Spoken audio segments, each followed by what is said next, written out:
simplement raisonner sur 3 couleurs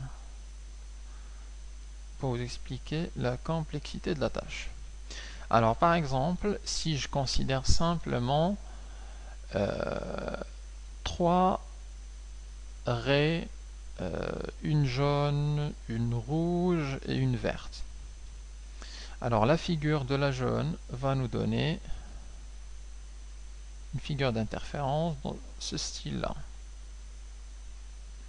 où on a les raies jaunes qui se rajoutent, bien évidemment pour le positif et pour le négatif. Donc ça correspond à la longueur d'onde de la couleur jaune. Ensuite, on a la couleur rouge pour la longueur d'onde rouge, alors qui, elle, ne sera pas à la même interfrange. Donc ici, par exemple, on aurait une interfrange différente.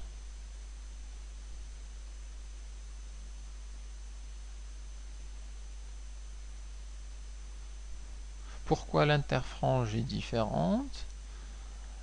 Eh bien, on a déjà montré que l'interfrange I, elle dépend du lambda. Donc si lambda est différent, alors l'interfrange est différente. Ici, on a IR, alors que là, on a I jaune.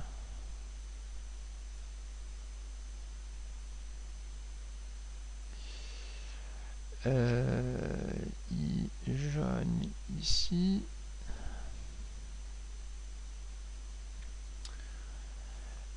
Et si on rajoute la figure d'interférence verte, alors on a au centre à x égale 0, ici c'est des x, là c'est le centre. Donc à la frange centrale est verte. Ensuite on a une autre frange qui est par exemple ici, avec une interfrange qui est, alors il faut qu'elle soit visiblement différente des deux. Donc ici par exemple, j'ai pris les interfranges arbitrairement, simplement pour montrer que les interfranges seront différentes, on peut les calculer. Hein. Vous avez la formule, hein, I égale à lambda fois D sur A. Donc vous pouvez calculer l'interfrange de chacune. Ici, I vert. Et donc, imaginons que la figure d'interférence, en fait, c'est la somme de tout ça.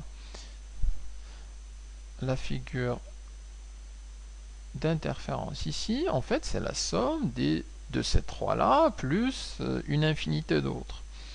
Alors, à x égale 0, on a du jaune, plus du rouge, plus du vert ici, donc ça va donner une frange blanche.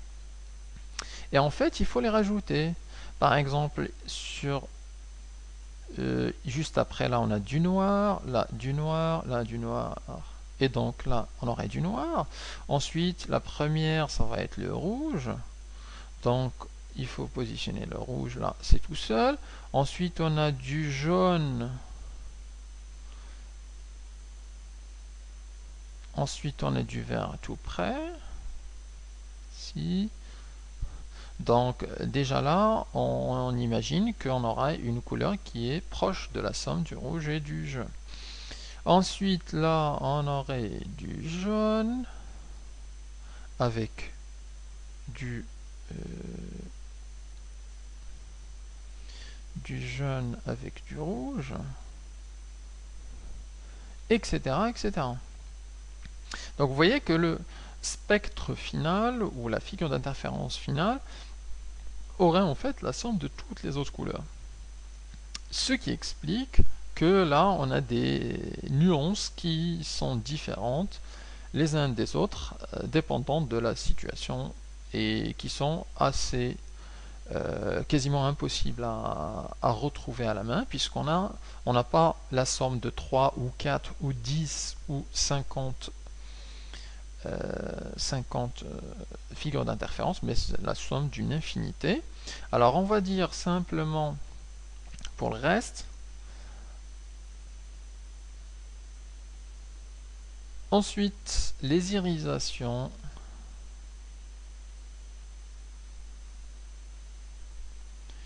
proviennent du décalage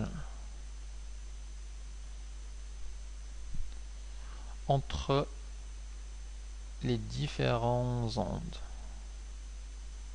Du décalage entre les différentes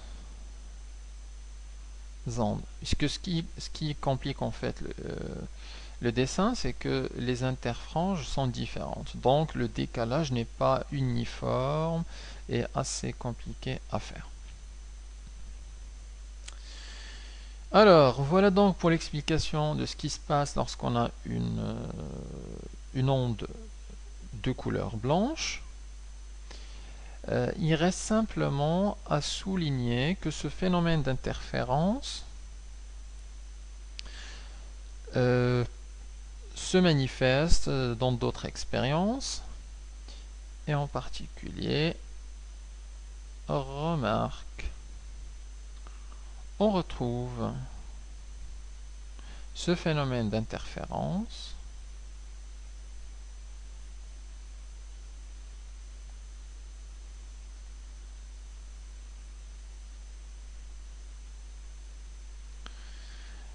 dans la figure colorée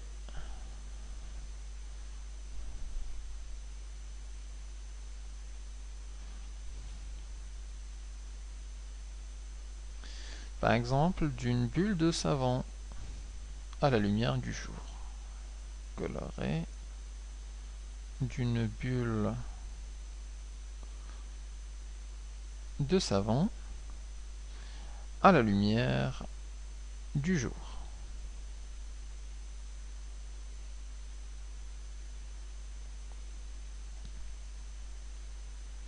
Voilà donc en ce qui concerne les interférences entre deux ondes. Alors, regardons maintenant une autre propriété des ondes qui concerne un autre comportement intéressant, un autre effet qu'on appelle l'effet Doppler.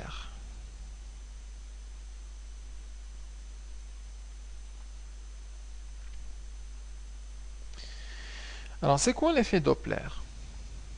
Commençons par une définition.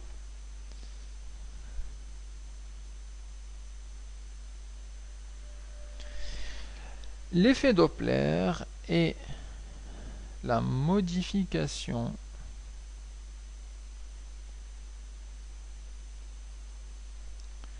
de fréquence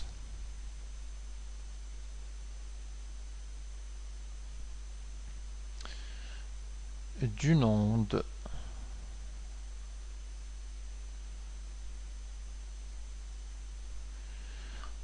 alors principalement c'est une onde sonore ou une onde lumineuse ou dans le cas général électromagnétique. Donc la modification de fréquence d'une onde sonore ou électromagnétique reçue, donc c'est la différence entre celle reçue par rapport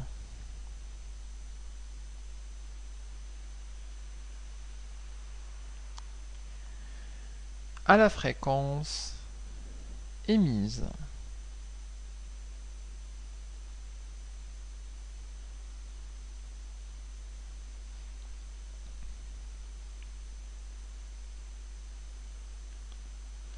C'est un phénomène qui arrive en particulier lorsque la distance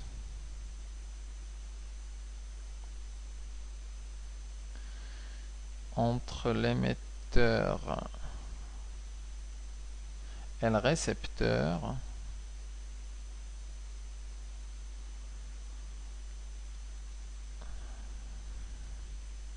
varie dans le temps.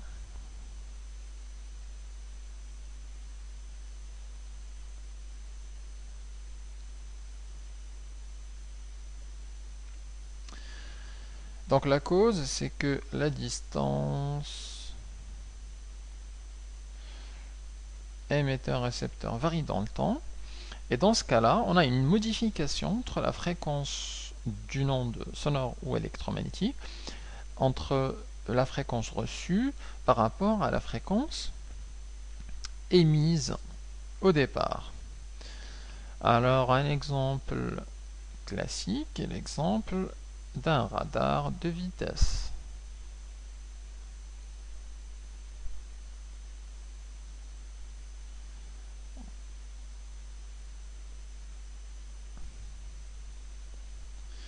Donc on a d'un côté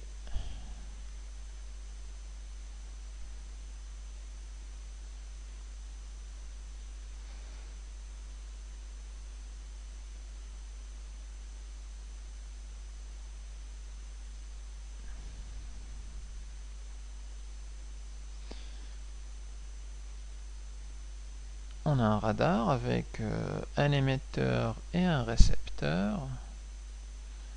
Ici un émetteur et là un récepteur. Et puis on a une voiture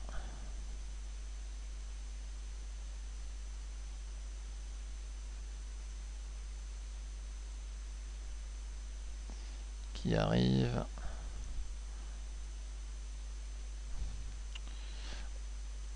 qui se déplace, dans le cas général, hein, dans un sens ou dans l'autre. Et on a le radar qui émet une fréquence, une onde en général ultrasonore, vers la voiture. Cette onde se réfléchit et détectée par le récepteur. Et selon la vitesse du véhicule, on a une modification entre la fréquence FE émise et la fréquence reçue. Alors, le radar émet une onde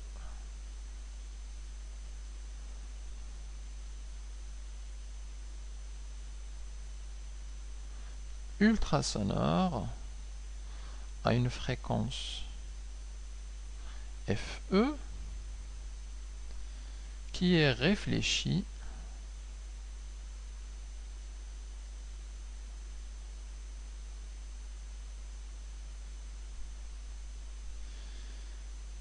par la voiture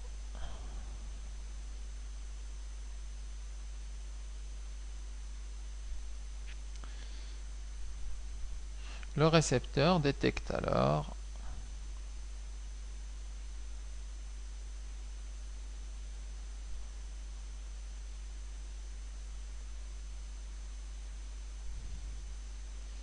une fréquence reçue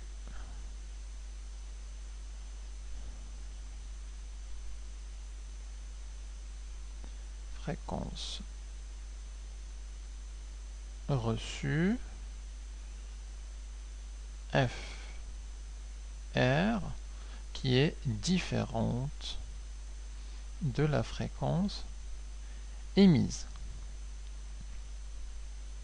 Donc, justement, à cause de l'effet Doppler. Alors, on a deux cas à considérer.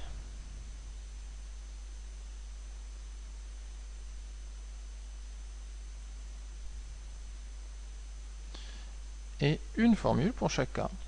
Alors, le cas de la voiture qui s'approche